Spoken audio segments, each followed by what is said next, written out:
Hi everyone, welcome to the Movieception Show. My name is Fariba, and today I'm going to do this really rare thing that I don't usually do a lot, but I decided I want to do it for this show alone just because it's something that's been in my mind for quite some time now, and that is to do a TV review for Apple TV's Masters of the Air. Now, if you're not aware, this is a companion piece to Band of Brothers in the Pacific, which were also produced by Steven Spielberg and Tom Hanks. So, of course, I really had to jump right into it. I'm someone who loves watching World War II movies, so this was kind of a given that I had to, get right into the show, as well as the fact that the cast looks pretty incredible. You have Austin Butler, you have Barry Keoghan, you have Callum Turner, you have Ncuti Gatwa. I mean, just that alone was like, okay, I gotta go check out this show.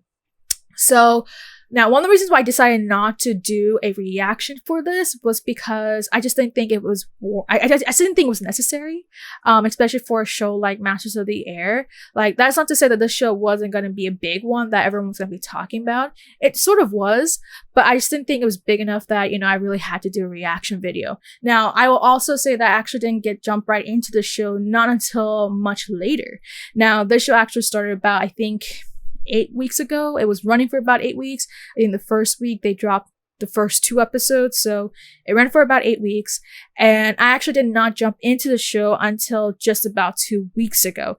And that's when I actually was binging the crap out of all the episodes. It did take a while just because of the violent nature of what we're seeing, because it is World War II.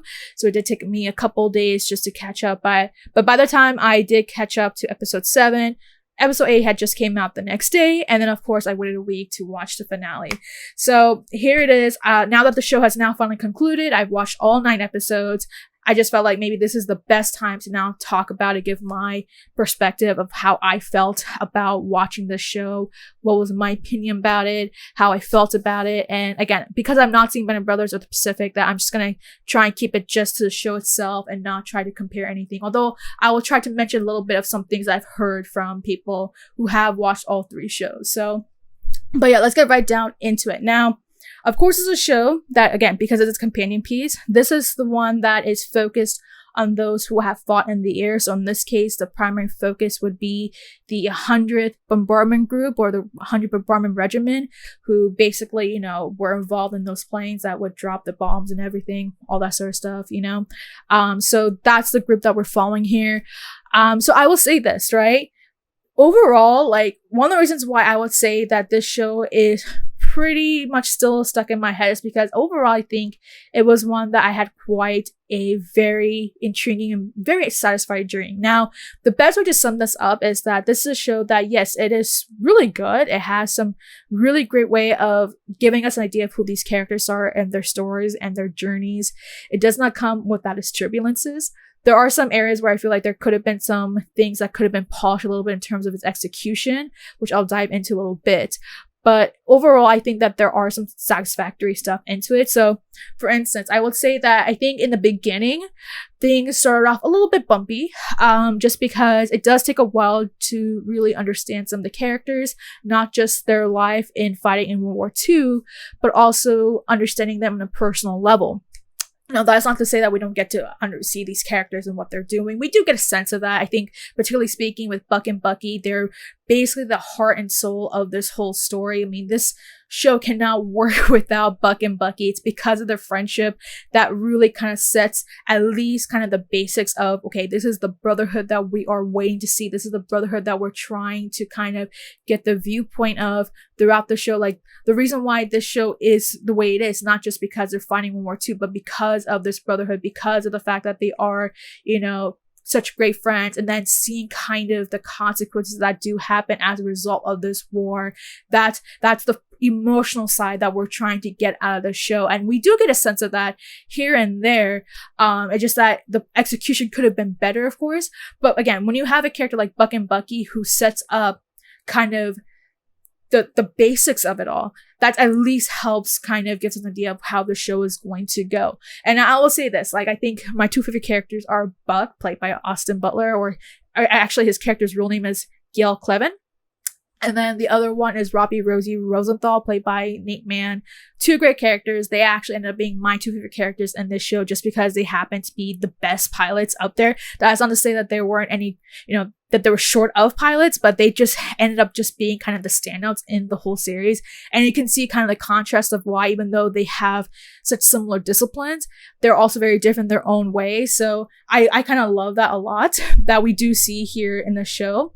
But I will say this, it does take a while just to get through the show in the beginning, just because of the fact that we don't get to see the characters on a personal level. They don't really showcase a brotherhood in depth until much later in the series.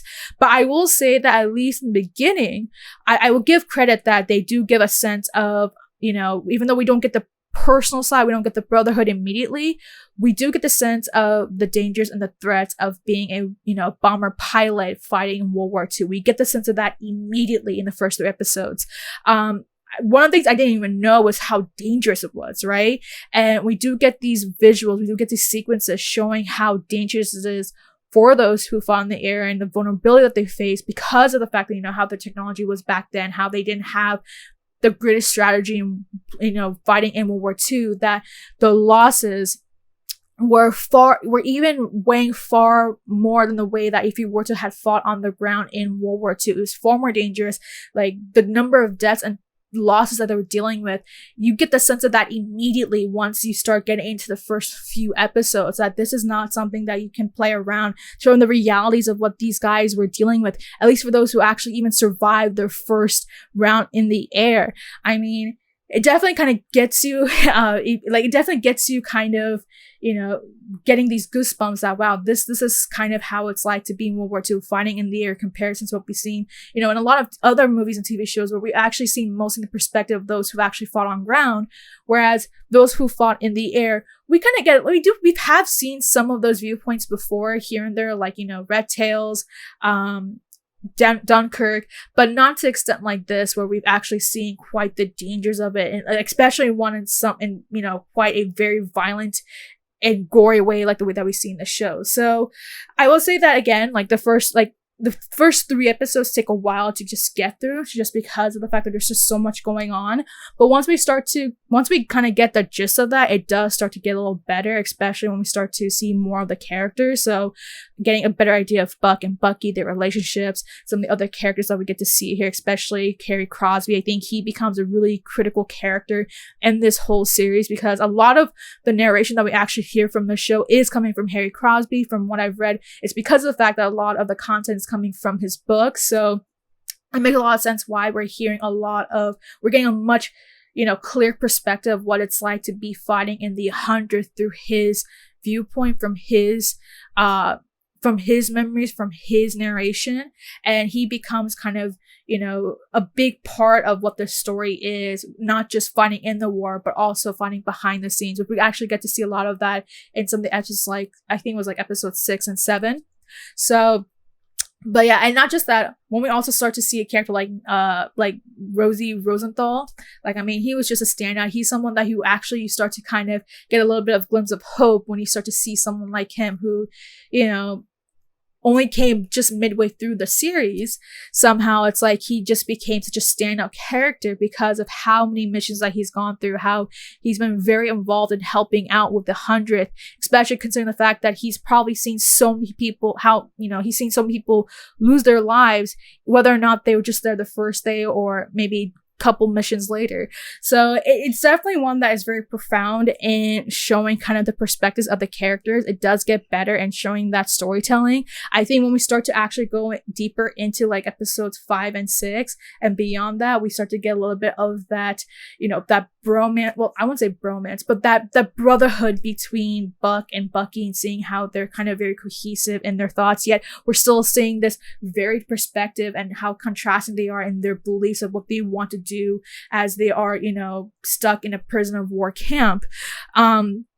I have to say that it definitely is very unique. I would even say that the prisoner of war stuff, like, I never knew that was something that we could get a lot of that perspective of, because I don't think there's been a lot of movies or shows that even focus on that perspective, and yet it really works effectively here just to showcase these two characters and how they're so important to this whole storytelling.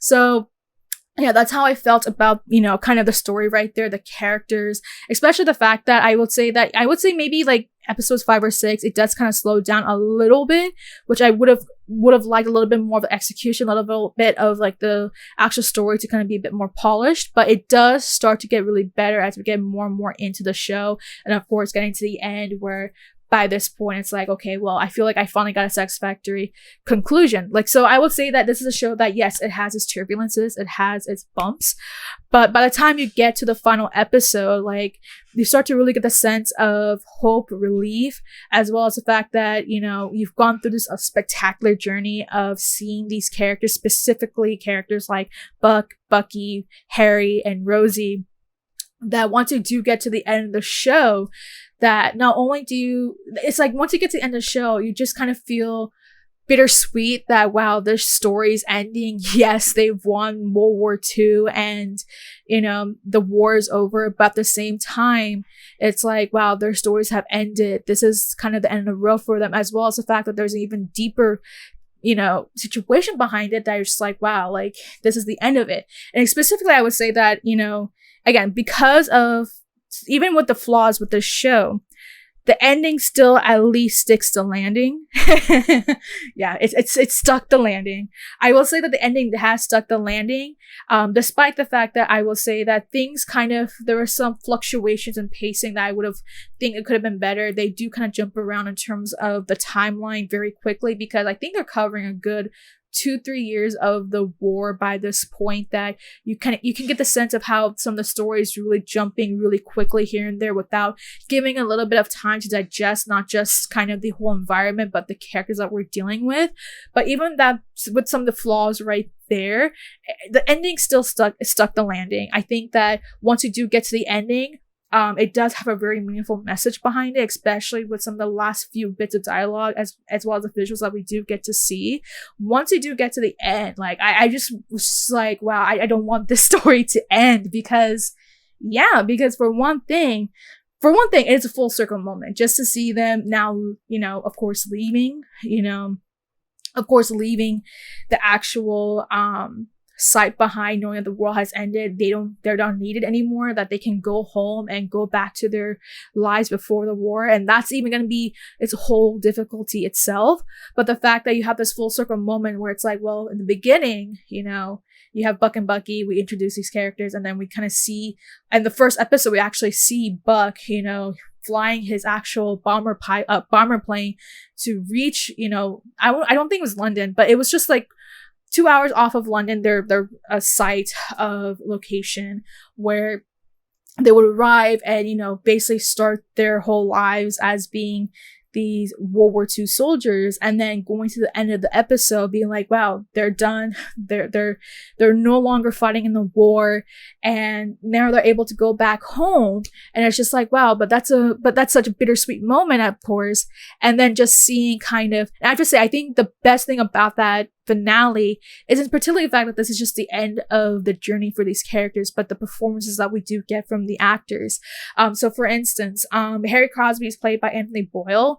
I mean, he did such a spectacular job showing off this character like Harry Crosby. And there's a lot of great quotes we get in the final episode. One about being a monster, about how, fighting the war can make him become a monster. And then we kind of see that contrast with Buck. I mean, that's a really brilliant way to kind of tie that together, and then seeing the fact that Buck doesn't eventually go through with his, go through with his decision in that one particular moment.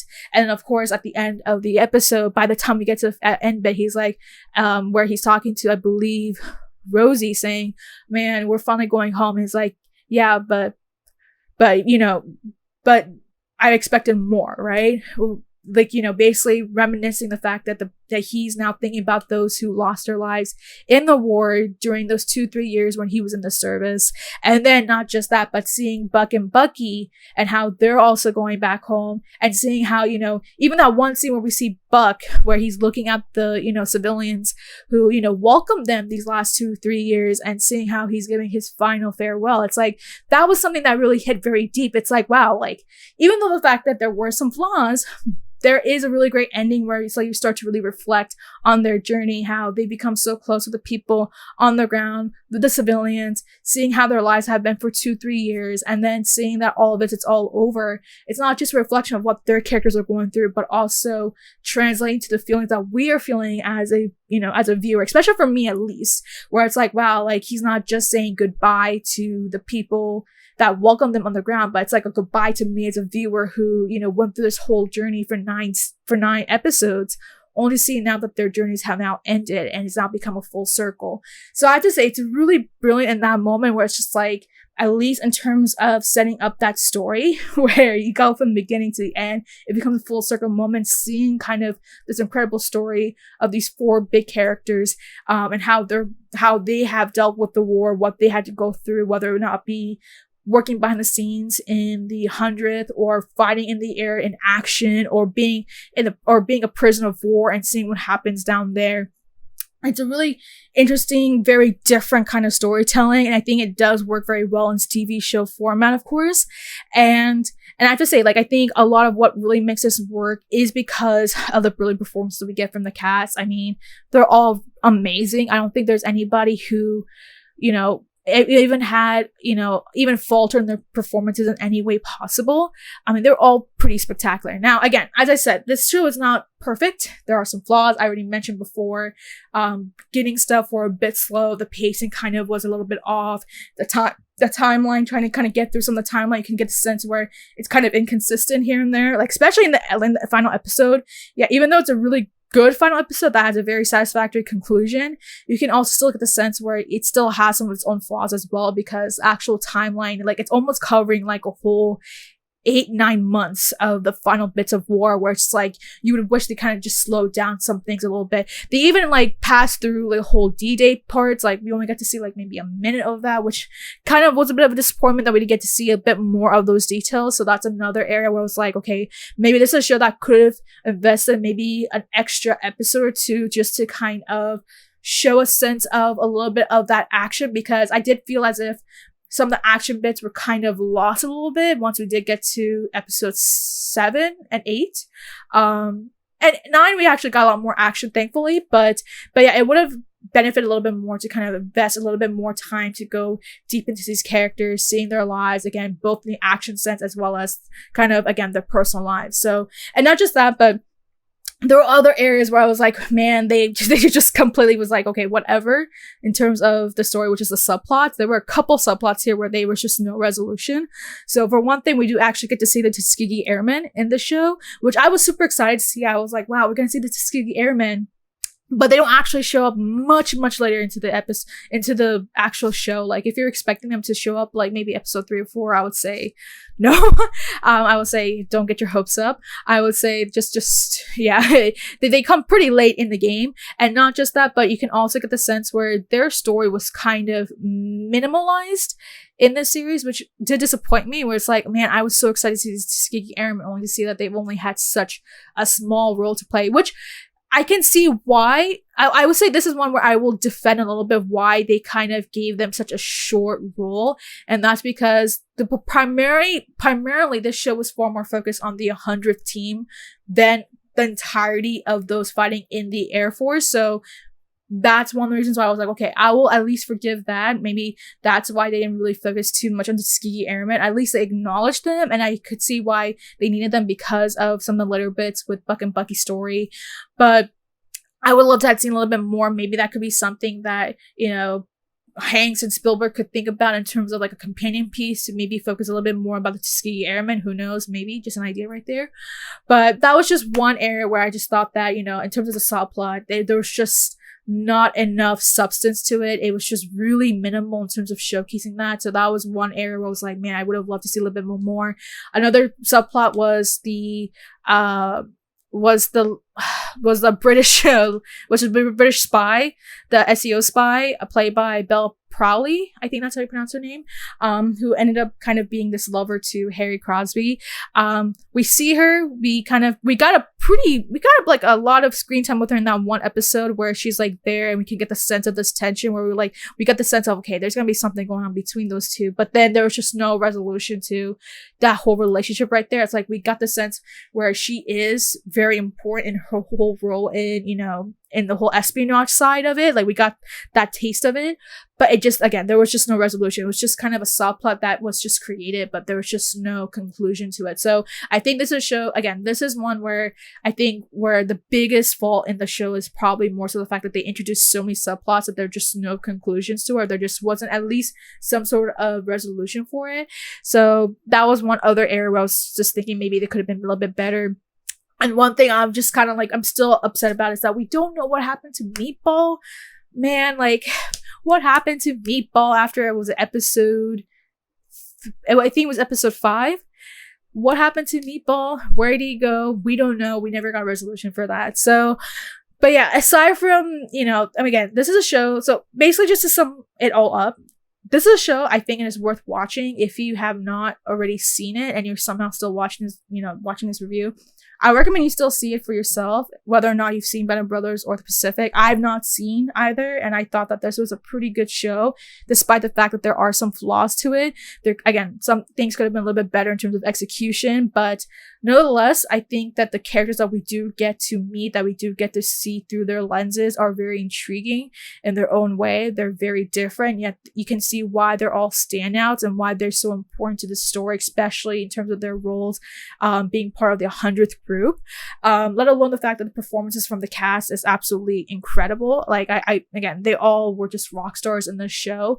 I will say some of the CGI was a little, you know, it could have used a little bit more work. I think the one where I really got the sense of, wow, it was just, the CGI was not the greatest, was episode 3. Yeah, that was maybe the one episode where I just got the sense where they could have used a little bit more time to kind of flesh out the visuals there. So the CGI is a bit alright. But episode 3 definitely needed a little bit more work, just a heads up. But yeah, overall, I think it's a show that is worth watching. Do I think this is a show that has a potential to become an Emmy nominee? I think so. I think it has a really good potential to be nominated. I can at least definitely see in the miniseries side, like Astounding miniseries, performances, I can maybe see Nate Mann, and maybe even Anthony Boyle in that case. Maybe not Austin Butler, just because of what happened to his character later on. And I wish there could have been a little bit more context about his character in one sequence, where I feel like, again, this is where I was hoping maybe, again, this is a show that could have used a little bit more context, a little bit more substance, and in some areas to kind of flesh out some of the characters. But yeah, definitely do think maybe Nate Mann and Anthony Boyle have a pretty good chance of Emmy nominations. I do think a Emmy nomination for Best Outstanding Miniseries is very very likely. Does it have a chance of winning? I can't say for sure, just because, again, it's a very good show. It's probably the first good show I've seen so far in 2024 that has really kind of intrigued me, especially kind of had this profound effect on me in a way that, you know, the final episode has. Like, I'm still thinking about the final episode to this day, that I was just like, wow, I just wish we could have gotten a little bit more time to, you know, follow these characters. A chance of winning an Emmy, I would say, it's kind of hard to say, just because if Fargo season 5 is nominated for this upcoming season, I would say that maybe Fargo is a much better show than Masters of the Air, because I think going into the Emmys, the shows that are eligible for nominations are between, I believe, July of last year up until May of this year or June of this year. I'm not 100% sure, but I do think that if there's a better show, The Master of the Air, that it has a better chance of winning, it's probably gonna be Fargo, but that's just me. But that is not to say that the show is anything bad or anything like that. I think it's worthwhile. It's a show that I think that I would be rewatching sometime in the future, possibly. Because as I said, I think the one thing that really worked out is the fact the finale really did stick the landing. It does have a very profound conclusion, especially in that last 5 minutes of the episode, is very, very chilling. It does make you heartfelt that this is the end of the journey right there. And it's like, again, you just wish there was a little bit more. I feel like, again, this is a show that could have benefited a little bit more with maybe an extra episode or two. I will say for certain, though, that I probably will rewatch a couple of clips here and there, because I've already been doing that. So that's probably going to be the case right here as well, where it's like I'm going to watch a couple of clips just because I just want to kind of rewatch some of the sequences here and there just for my personal sake. But yeah, I think that basically sums up what I have to say about Masters of the Year. I think it's worthwhile to show if you have not seen it. Again, I've not seen Band of Brothers specific, but now having seen the show, I think that I will put them as a priority now, just to kind of understand the hype behind them and maybe get a much different perspective. And maybe then that's gonna probably encourage me to maybe give this a second shot of watching Masters of the Air and maybe do another comparison right there. But yeah, I think that's all I have to say about the show itself. Again, I think it's a really good start to 2024. I think we're now in March now. So, but yeah, let me know what your thoughts are having now that I've actually talked about it. If you have seen the show and if you've actually seen Band of Brothers in the Pacific, what are your thoughts about this? Like, how do you feel about the show in general in comparison to Band of Brothers in Pacific? Do you think it's just as good, or maybe it could have just been a little bit better? If you have not seen either of the other two shows, what are your overall feelings, thoughts about this show having now ended it off? And what are some of your favorite moments, some of the favorite things about it? Do you think this is a show that has a lot of great potential going to the Emmys later this year?